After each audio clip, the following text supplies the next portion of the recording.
Welcome back, lords and ladies, to more Third Age with me, the Casual Gamer Dad, where today we are going to finish, hopefully, not just Pelenor Fields, but the game. Now, I did do some stuff off screen on a separate save file that I want to show off once we're all said and done here, and you know, we've vanquished everything and everybody is dead.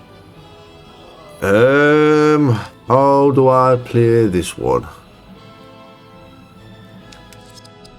Well, I think I'm just frenzy, don't I, really? Yeah, we're just frenzy. So hopefully everyone's alright and still enjoying the series. Now I do have some other series lined up that I want to do. Other than obviously a new threat that I put out the other day. I do have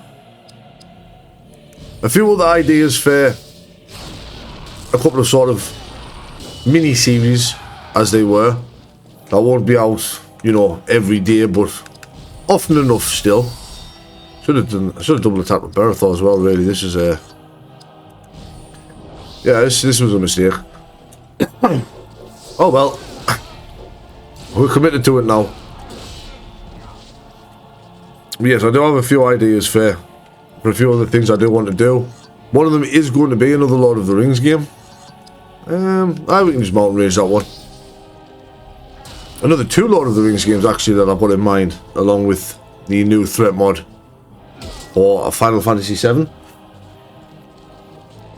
Hopefully everyone's enjoying them is going to enjoy them as well. Fell strike. Ow, quit it. Ow, quit it. Get slapped. If that Hathor just runs in and slaps me with the hammer, it will never not be funny. I'm sorry. I'll never not laugh at that or find it funny. Like Berthor runs over and counterattacks with the sword, but the fact that Hathor just runs over, hammer in hand, and just slaps him across the chin with it. Like Hathor doesn't care. Hathor aims for the head. He aims for the kill. So, do we get anything off this fight? Nope. Although, we did see a treasure. Just the one. Oh, well, look at that. I could have done one more fight yesterday and just got to a save point slightly further ahead. We get a broad axe there for Morwen. If I remember rightly, that's not even as good as the one I stole from the Witch King. Yeah, it's not. I mean, it's not terrible. But I don't know why that one is higher up than that, but that was the one we stole from the Witch King. Nice speed and strength, to be honest with you. It is tempting, but it would be tempting over the Dwarven Mithril Walking Axe. But it is back to Mumakil slaying. We have to take care of the rest of the Mumakil. Oh well, they call them See, it's the Mumakil of Harad when, you know,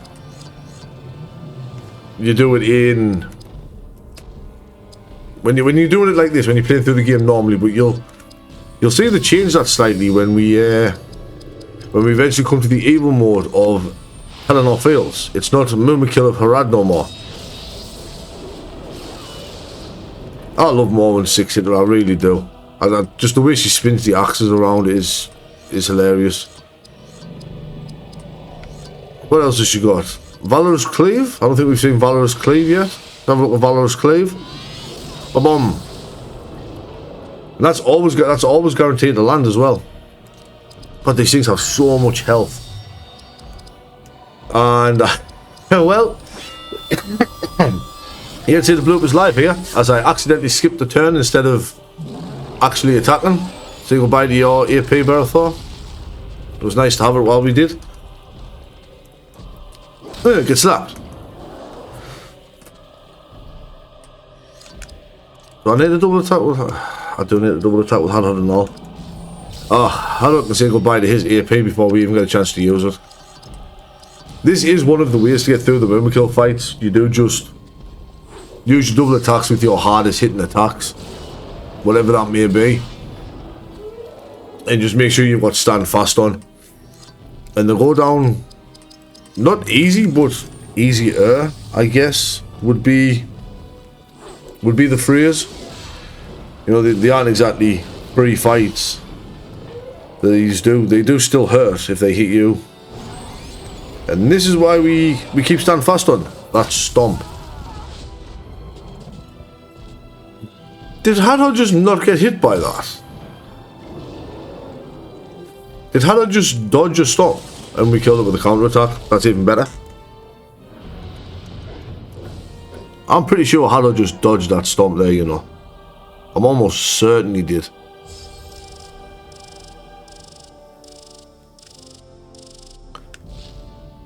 Oh, a new helmet for Berethor and a shield for Eowyn. Now, I have been waiting a long time for this shield, this helmet for Berethor. That shield comes with 11 defense.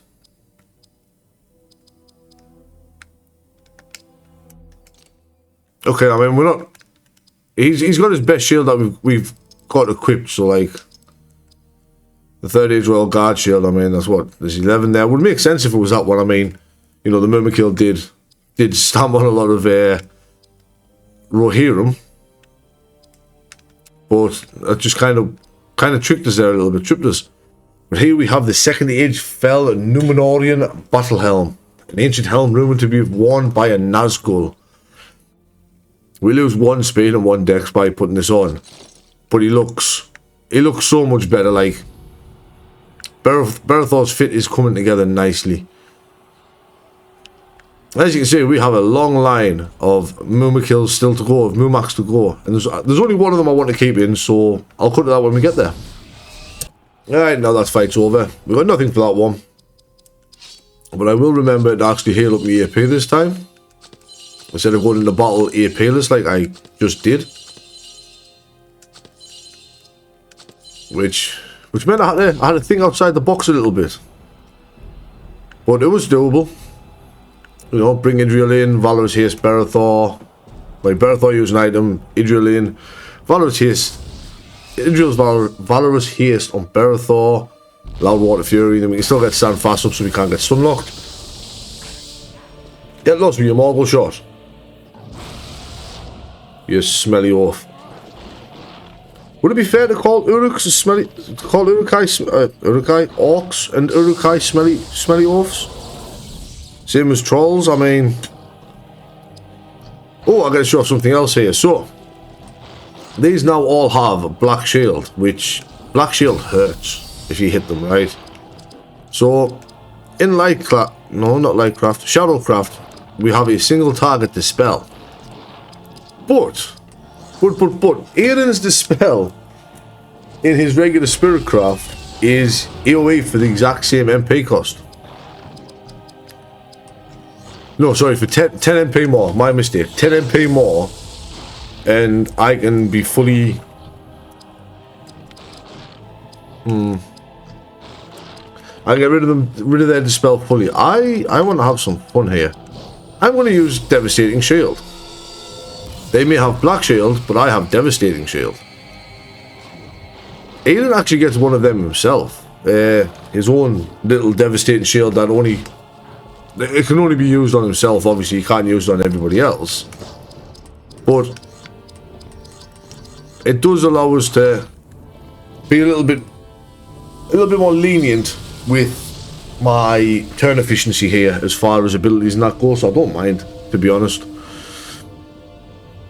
I was trying to imagine being a soldier of Rohan or Gondor and you're out here fighting on Pelenor fields and there's just an elf over in the background just bringing out a big water stallion to attack Easterlings. If they would attack somebody that could hit, so I could demonstrate this shield, that would be fantastic. I have never dodged so many attacks in my life in this game. That was actually... Okay, I used 150 AP there to not show it off. That was fantastic. And the Loud Water Fury should kill him. Goodbye, Man of Run. Evil men from the south. Horadrim. And we got nothing from there. Honestly, I wanted to use that to try and show off Devastating Shield. Although that could be... Devastating Shield could be really nice actually against the Murmurkill. But that's all that's down here, just that one chest. One chest? Yeah, that one chest. That one chest with nothing interesting in it, to be honest with you. Pretty sure as far as equipment goes now, we are pretty much done. Okay, I was going to cut this one out, but this is actually the fight I want. This is the double Murmurkill battle. This can be an extremely, extremely difficult fight. If it's your first time playing, or if you're, you know, slightly under-leveled or whatever. Not saying you have to be, you know, max level like I am, but if you're slightly under, then it could be a challenging fight. There's multiple ways to do this. One is to use, obviously, stand fast as I did there. There's also Aura of the Valar with Idril. You use her Frenzy first, get a cast on herself and Berethor. And then obviously you just get it on your third party member, whoever that may be. And you just keep her there just to auto-revive everybody. I'm not going to do it that way. I have always much rather preferred the Devastating Shield way to get through this fight. Now it's 6 and 2 3s which one you go for. It does mean, however, I am locked into having Aiden in the battle now, which wasn't my original plan. But we get to see a little bit more from Rampage of Helm. I think that is the longest animation for a big combo attack. Boomf. He has to be immune to quite a lot. And it's stand fast on Hadhod. And it's not Devastating Shield that's causing the immunity. I'm actually not sure what causes that immunity. But it's definitely not Devastating Shield. Devastating Shield should act just like the Black Mirror that the Eastlings use. The Eastling veterans use. Berethor does so much damage when he crits. It's actually insane. Oh, here we go. Haradrim Volley. That doesn't proc the shield because they didn't actually physically attack us. I was hoping they were going to use the Sweep and Tusks on somebody that wasn't Aiden. Aiden is immune to anything that is classed as spirit damage. And if it does deal an elemental of spirit damage, he absorbs it. Another good way to get through this here is also a Mountain Shield. Hadhod is a very, very versatile unit. You can use Hadhod for loads and loads and loads of stuff. I mean, that's stopped now. There we go, as you can see there. It actually... Some of the damage actually got sent back to caster. We wrapped that up and returned it.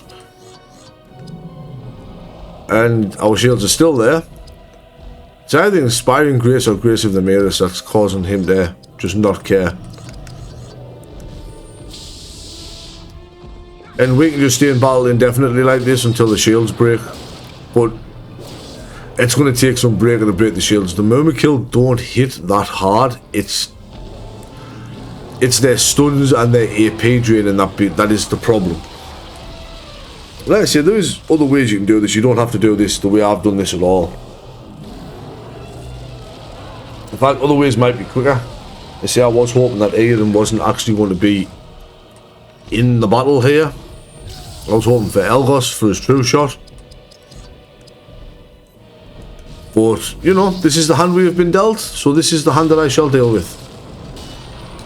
Yeah, big swings. Big swinging Berethor. Berethor, the big swinging Gondorian. We love to see it. We love to see it. And then, again, same as last time, it's just dumping your hardest hitting attacks straight into them, whatever you've got, whatever it might be.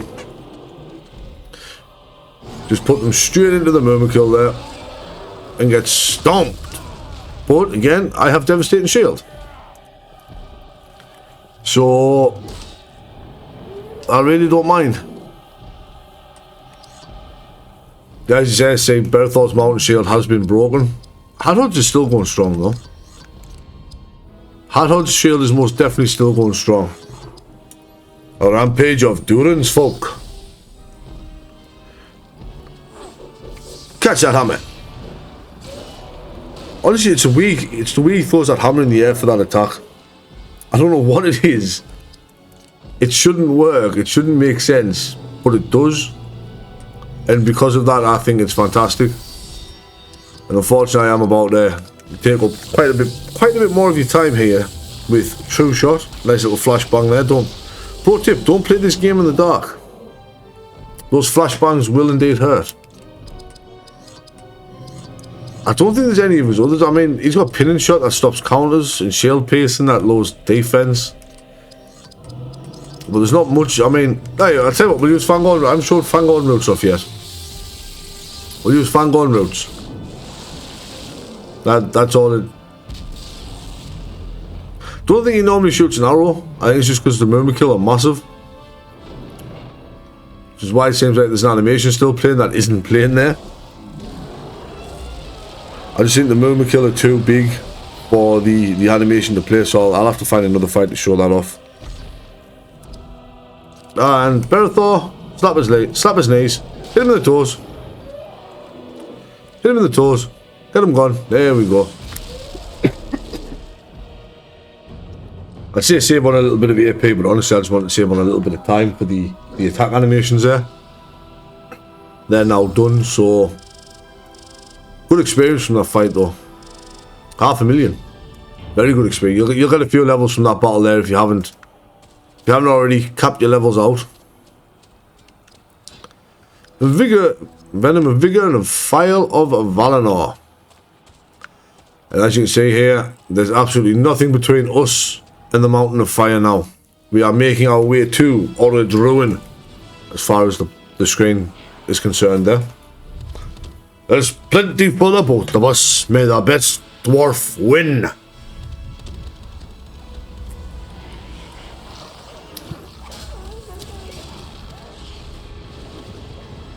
It's weird to think how much they changed this part in the film from the books. Like, they needed the army of the dead to help them triumph on the fields of Pelenor, but I'm almost sure in the film, sorry, they needed the army. I'm almost sure in the books that Aragon used the army of the dead just to get rid of the blah, blah, blah, blah, blah. What are they called? The Corsairs of Umbar. God, I had a complete brain fart there. Yeah, he just used them to get rid of the Corsairs of Umbar, and then that was kind of it. Oh, I thought that was going to kill. Oh, man.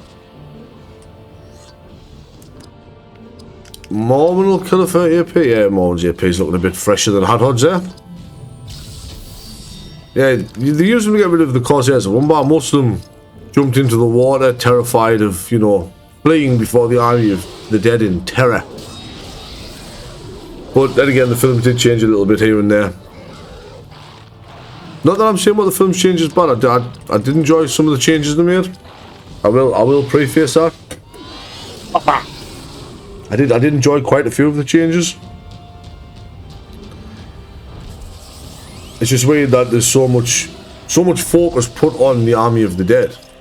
Which, using Aragon in these fights, Aragon, son of Arathorn there, we get to use the army of the dead.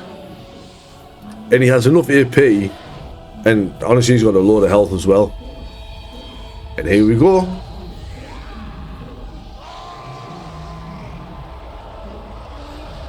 I've never understood why they just had the King of the Dead there just absolutely just scream. Also thought it would have been fun if that move caused, you know, terror or fear, I should say. But if that move put fear on the enemy, that would be 10 times better. I'll take another. We'll take another turn from the troll. The troll can have one more turn. Ugh, it's a troll juice darkness renewal. The troll. I guess the troll can have about 3 turns then. Jesus. Oh no. No. He doesn't have that much health left. Let's go. Bam. Bam. Whack. Look at that. Big things. Big slaps with the sword there from Berethor. Very nice. But yes, as far as this goes now, as far as Pelenor Fields is concerned, we have Aragon and his army of the dead in every single fight now. Every fight that is left of this game, we have Aragon. I was going to say, I was positive there was a save point here. Just to save me AP a little bit. We'll just put this in the top here. We've got from Pelenor, the Fields front line, to among the Mumakil, to alongside the king. I mean, he's not the king yet. He's close, but you know, not quite. Not quite at all. You know what, I was going to cut this as well, but I decided in my wisdom that I was going to keep it so we could see what the army, how much damage the army of the dead do to a Nazgul and a Fellbeast. So these guys just get to do some standard weak attacks. I mean, she's still going to use Rohirric Rampage. Just because she turns into a Beyblade when doing it. Go on, Morwen, let it rip. Will that kill? I'm a bit worried that would kill, so I think I'm just going to put haste on Aragon instead. The rest of Aragon's moves, as far as I remember, Rage of Vanessa, Numenor Wrath, Bane of Sauron, is all the same as what he had in Helm's Deep. The only difference is he now has Hall of the Dead.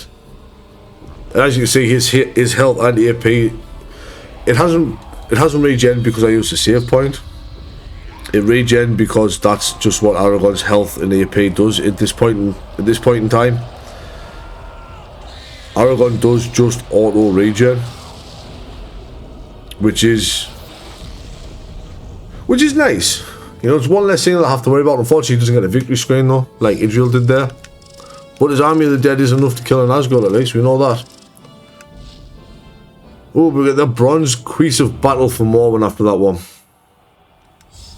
As it proceeds to chuck us further and further down the field. Now this has very low armor. As you see, the armor of 7 versus an armor of 39. But we're getting strength, dex, negative speed, bonus con from that. This one here, we lose a lot of stats, but honestly, I really like speed. So I'm going to use it. That is going to get equipped straight on the Morwen there. Give me that extra speed. Lovely jubbly. Thank you very much. Alright, and after that battle, we get nothing there. But we do get an epic scene from Middle Earth. How are we doing on our scenes, actually? I haven't looked in a while. We are missing one. We are missing one epic scene from Middle Earth. And then we will have them all. So, not too shabby, Alonso. Not too shabby, Alonso at all. And after that battle there against 4 orcs, we have finished the quest, Fight for the King. Which I believe is our final quest in the game, actually. It is. We have 100% every quest, and we have every saying the brave will prevail. Now, this is the final save point. There is no more saves after this. We save here, we are straight, and I mean straight into a gauntlet. From now until the end of the game, it is gauntlet time. There is nothing but. So, without further ado, let's get this done. Let's gauntlet our way through these guys. Can't be that difficult, surely. Oh, one thing I did want to show up with Aragon, by the way, here with his Bane of Sauron. As well. The trolls have high defense. Aragon can... He's on par defense-wise with what... damage-wise. With what even Berethor is doing. He's 10 to 15,000 a hit depending on the armor of the enemy. Now this is the last big final hurrah. So I'm not holding anything back as far as my skills go here. Water Stallions coming out. Obviously, I will be using Call of the Dead. I just wanted to demonstrate, you know, his damage has actually increased since Helm's Deep. I haven't just given him a new move that does more damage. Not everyone's going to do that and not check his other ones. Nothing down in unison and they all get up in unison. What are we looking like health-wise? It looks like I've tickled them. It looks like I've done absolutely nothing but give them a little tickle there. Okay. Berthor, I do require a stand fast, my good man. Thank you. Everything in this is telling us to kill that one in the middle that's already injured. But then I'm also looking at the ones further over. Think like I could put some damage in on them. But I think I'll just Ecthelian Wrath to be on the safe side for this one in the middle here. That Mage of Gondor definitely wasn't needed. Ecthelian Wrath probably just needed a little bit more. And I would love to demonstrate here, like, you know, stunning the enemies and whatnot, but that doesn't actually do anything anymore. And most of them are immune to all statuses that I can put on them apart from DOTs. Swift. Remember? Does Aragon have a counter? No, he does not. Alright, then Call of the Dead. What are the dead going to do to this troll here, Aragon?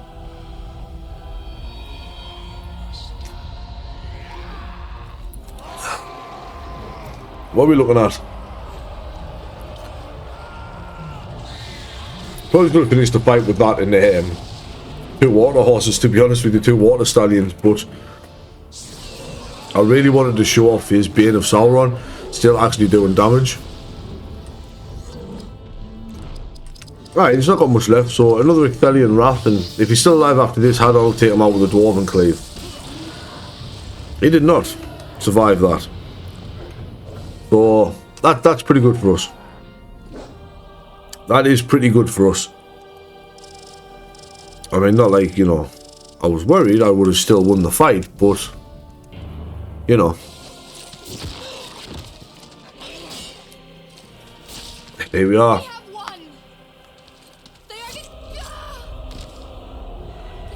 Well, we're losing more one at this point in the game now.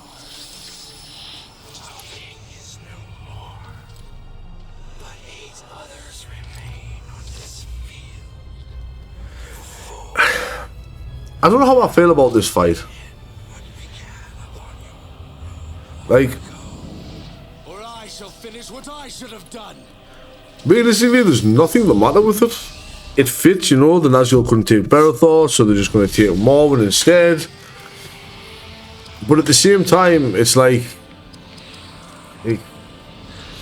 Obviously Morwen's unavailable for this battle. And obviously, like I said, this is the final battle. There is no more after this. Well, not the final battle, this is the last area of the game, I should say. But I feel like giving us one more area of the game, like the Black Gates, even if it was just like this and they'd done, you know, a wave battle system, just wave upon wave of enemies, ending with the Black Riders here, would have probably been a bit better than what they did here. But that could just be me nitpicking, as it were. You just snipe that one with some water. 17,000, let's go. Now the Nazgul do have a lot of health. I'm going to be straight up about that. The Nazgul have a lot of health and we do have to fight all 8. This is not just a kill 4 and you're done. This is... We have to fight all 8. 4 at a time. So there's another thing, right? I think this could have been much better done if they made it, if they'd done it as a pincer attack. You know, we've done the 3-man pincer attacks where we have to fight, what is there? 6 of us, 6 enemies? Or 5 enemies? Why not just make us one special pincer attack battle for this? A 4-man pincer battle against all 8 Nazgul at the same time. Give us Aragon in our pincer battle, like, that could have been so good. Now, I do understand that, you know, it was probably a time constraint thing and we're probably getting very close to where they were supposed to be for having everything done and ready to release to the public as far as games and that go, but devastating shield, yeah. But I still think changing this up that and, you know, just making it its own unique fight rather than what we got. I'm not saying this is a bad fight, I still enjoy this fight, but, you know, it could have been a little better. Be even better if Berthor stopped dodging and let them hit him.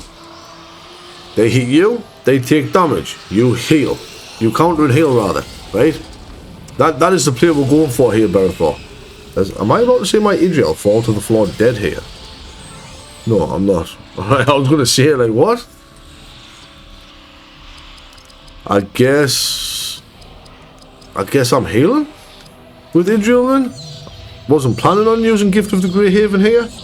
Gift of the Grey Haven is such a good heal once you get your AP up and your spirit damage up. Honestly, it's so good. There's very little that she cannot heal. Should I use company might here for more damage? I know exactly what I'm gonna do, right? We're gonna company might for the damage. And we are going to use company power for extra crits. Or Captain's Inspire, but I'm going to save I'll use Captain's Inspire in the next battle. This one here, we are going to use a War Cry. So 3 allies get a completely free attack here. Idriel's going to use Loudwater Fury. I think it picks the most damage in single target attacks. I'm not sure, I'll just pick random. Which is why they tried to stun a Nazgul there. And then Berethor gets a free Gondor's Rampage as well. Unfortunately, Aragon was never going to be picked as one of those 3 random allies to get an attack. But, I mean, that's 150 AP there, and we use what? 50, 75, he used Duran's Wrath 100. I mean, we saved a little bit, I guess. Let's bring Aiden in. Aiden can get his licks in now. Not like I have to, but Aiden can get his licks in. He can get us some Wheel of Fire DOT. Come on, get us some Wheel of Fire ticks. Let's go. He doesn't have the shield though, so they're all probably just going to target him. I also think they should have given Aiden a counter as well, but called it a parry with him having a pole arm. I think seeing Aiden parry and do a little bit extra damage would have been quite nice. Now, I really should take you out, but at the same time, right? Heal. Heal, Aiden, heal! Ah, that didn't kill? I do love the Nazgul's death animations, mind you, as he's slowly dying there. You can see his sword going lower and lower to the floor.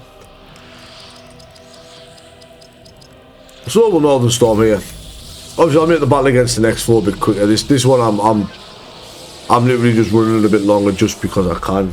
Because it's funny. I actually have a surprise in store once all said and done with this particular battle as well. Push 7,000 damage. That's. I mean, we get the tick though, don't we? We get the DOT tick. We get the Northern Storm Condi on them. Can't complain too bad really with that plus Wheel of Fire. Although it would have been nice at some point during this whole thing, you know, if we got Legolas for one battle against the Murmurkill, where maybe he had a new move, gave us Gimli for a fight against some orcs and gave him a new move. Like, I think that could have been nice rather than just Aragon, but I can understand why it was just Aragon they gave us. I'm gonna have to Fellowship Grace because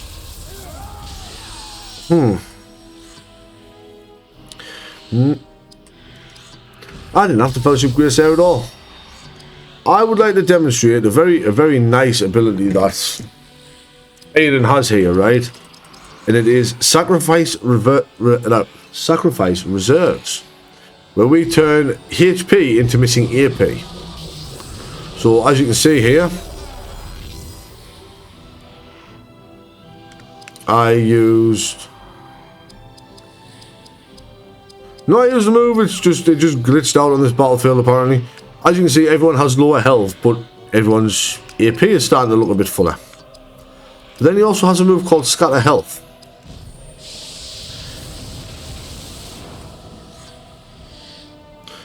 Aiden is a full, and I mean full, equipped AP battery if you work on his spirit powers. And AP batteries are very nice, especially if you're using a lot of high powered AP skills. Now obviously there's only Hadhod and Berethor I have that have no way to micromanage their own AP at this point in time, right? I didn't teach them anything from the Shadow Stone. So there's got no drain spirit there like Aiden has, and obviously what's his face has, Elgost. Obviously Idriel has that. Morwen has drain AP built into the thief skills. Hadhod and Berethor have no AP management. Berethor's best AP management is Fellowship Grace, which, whereas it, yeah, it's nice, it works. It doesn't actually restore as much AP per turn as you would like. But Aiden just gets everyone in the sack like 1,000 to 2,000 health to pretty much fully give them back all their AP. And then you frenzy, and then the next move you do is scatter health. Does 6 to 7,000 damage, but heals everybody by the amount that he uses it for, which is honestly insane. And they are going to keep us straight back into the next fight, where I'm going to try and make this one as quick as humanly possible. And to do that, I think I need to swap one party member out, and unfortunately it's Berethor. So for the way that I've built, and I keep saying I've built certain characters certain ways for certain things that I'm going to be able to do after the game's over with them. Now there's no bonus content, there's nothing, you know, what you see is what you get. This game is it. But if you want to have a save file where, you know, you can just go on and just run the last battle gauntlet and absolutely obliterate everything, show them that you stand at the pinnacle of life on Middle Earth, then it's fun to have. And for that, sometimes Aiden is needed as a AP battery, unfortunately. Now I'm going to double Northern Storm. I don't think this has anything to do with the damage ticks. Ooh, if I said double Northern Storm, I should have Northern Stormed and then Fangorn route. So I could have showed off Fangorn route as well. That would have been nice. Wow, didn't think of that. How much health have they got left? They've got plenty of health left. I've got loads of time to do that. That's absolutely fine. Also, Aiden's frenzy, just being a frenzy for spirit power attacks, is why he's so good to have light and shadowcraft on. I can frenzy him. I can frenzy in a haste. I can frenzy in a heal, a dispel, a slow resist, or like I just did there, I can just frenzy in a burning condi. Because as we know, as Aragon said to the hobbits on Weathertop, they fear fire and those who wield it. Not enough to not try and stab us, obviously. Eee, that hurt. Stop. Alright, there goes my glass cannon. I've said from the get-go, right, that my boy Elgost was going to be a glass cannon. Right, and I have stuck to that. I have made him a full-on glass cannon. Thankfully, the revived power of the Valar revives you full health, full AP. So does her aura of the Valar as well, actually. That revives you with full health and full AP on the auto revive, which is nice. What are we looking at health wise? Yeah, they survive here. They survive a water horse. I hope they survive a water horse. They should survive a water horse, I think. I pray that they do.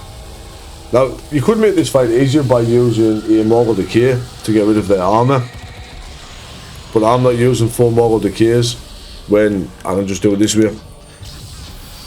Now yes, keeping this man in might be a bit silly, but how else am I supposed to demonstrate Fangorn routes here? Let's just hit the one in the middle.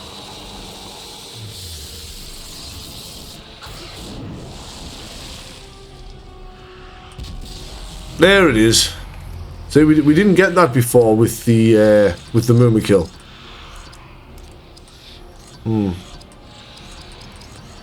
I could Grace of Athelas. Yeah, I'll Grace of Athelas for some HP regen. Yeah, we never got that weird little animation of the roots sort of coiling round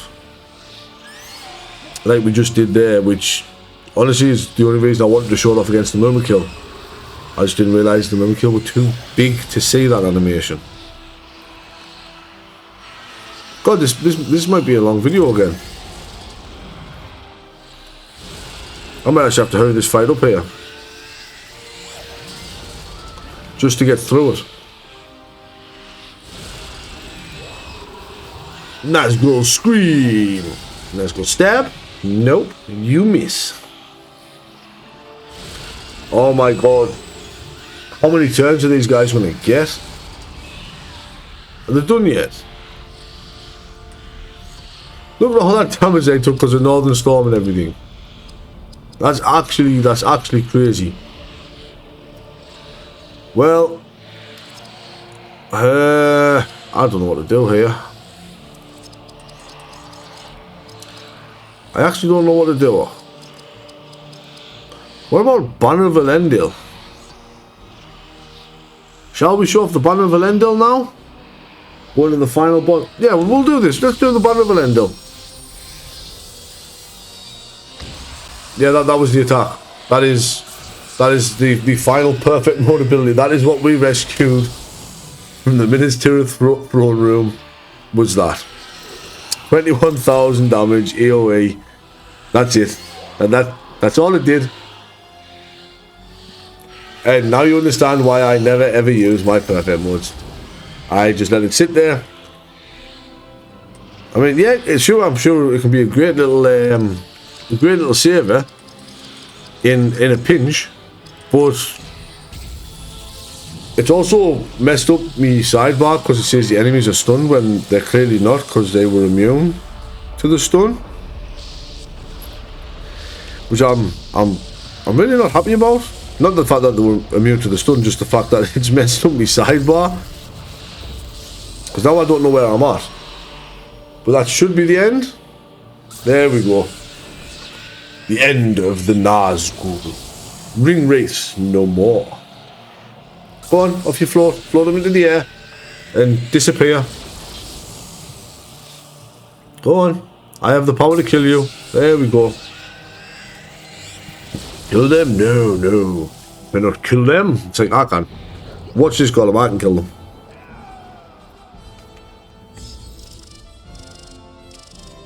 That took forever to do.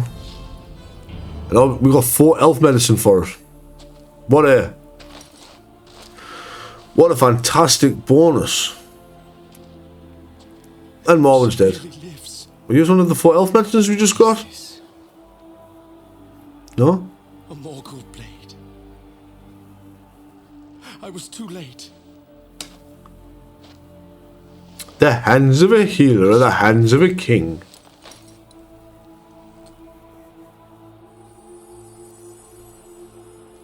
There he is, the hands of a healer. That's how you know the rightful king heir be known. I am here. Guys, it's a time and a place. And it's not. You have rekindled hope in me. Let us face the days ahead. Together. Guys, time and place. And it's probably not on the precipice of a battle. Right? My liege. How may I repay you? And here comes the best line. You bow to no one. How may this be answered, my lord? We gather our full strength and march on the Black Gate. The best lines in the entire game. Suffered a defeat, yes, but behind the walls of Mordor, my enemy is regroup. Mordor. There is no life In the void. Isn't that from the first film? See, now, I was so excited when I first played this game. I was like, oh my god, yes.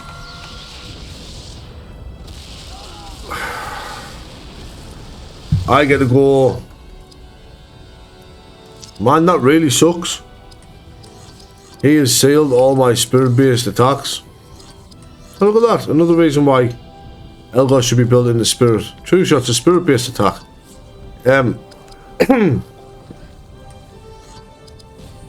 Yeah, honestly, I was so excited. I was like, oh, we're going to do the Black Gate, and then we're going to go We're gonna ride into Mordor.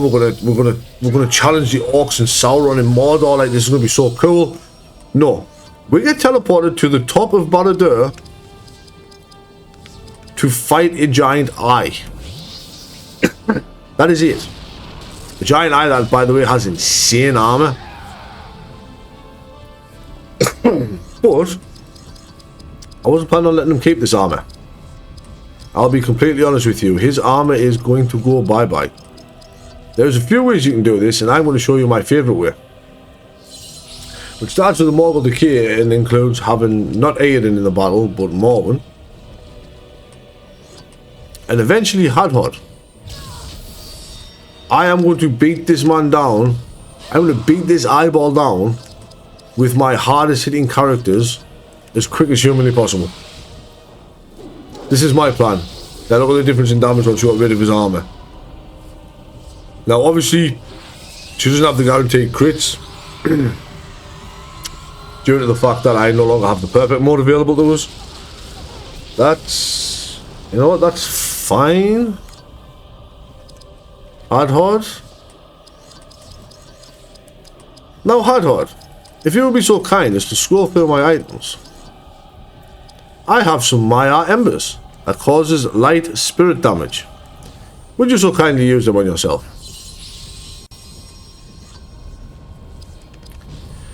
Now, Sauron, if I could examine him, you would be able to see that he is weak to light. Sauron does not like light elemental attacks. Now, there is a few of them exist already. But why waste my time with spirit attacks that he will eventually seal when I can use a Maya Ember and then just go absolutely hog wild after I've used the Morgul to cure him? I need nothing else. See, it's 100. That was 120,000. I mean, oh, fair enough. He's going to drain some of my health, right? Big whoop, right? I don't need all this help. Bellathor, would you so kindly choose some Maya Embers on yourself, my friend? And then I'll have Morwen do the same. And then we'll have a look at the damage. Especially from... Let me go. If you want, you can go through, I suppose, and, you know, have a check to see what each enemy or what each boss, I should say. So she was doing 10,000 hit before. That's an extra 6,000 damage. That was without the crit and the double crit. We're not even going to get to see Bellathor's damage, are we? No, we're not. We don't get to see Bellathor's damage. It doesn't matter. But yeah, no, you could have a look to see what every boss is weak to and counter it sensibly with elemental weaknesses. But you know. Fellowship beyond measure. Of a king who faced death to buy time for a friend. Of the smallest of us changing the future of our world. Of the destruction of evil and the triumph of good.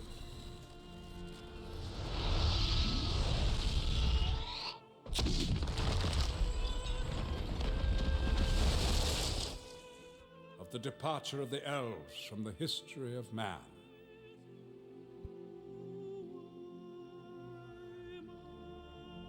Of how the Fellowship of the Ring, those eternally bound by friendship and love, began and ended. But those are not your story. Your tale has hardly begun. And there we have it, lords and ladies. The end of the Third Age. Quite literally. Quite literally the end of the Third Age there. The fall of Sauron marks the beginning of the Gondorian New Year after that. And Gondor goes straight into the Fourth Age. So yeah, pretty fit to see the end of the Third Age there. So yeah, everyone lives happily ever after. Until Morgoth gets out of the void and brings about the end of the world, whenever that might happen. But that is where, obviously, the Third Age playthrough that I have been doing will end. But But. Stay tuned for, because I do have one more third age video planned. I want to show off some builds and some other things and a few other different things you can do in this game once you reach the end of it. That really sends your characters up through a loop. So, join me for that next time, won't you? And, as always, this is the Casual Gaming Dad, signing out. Have a good day.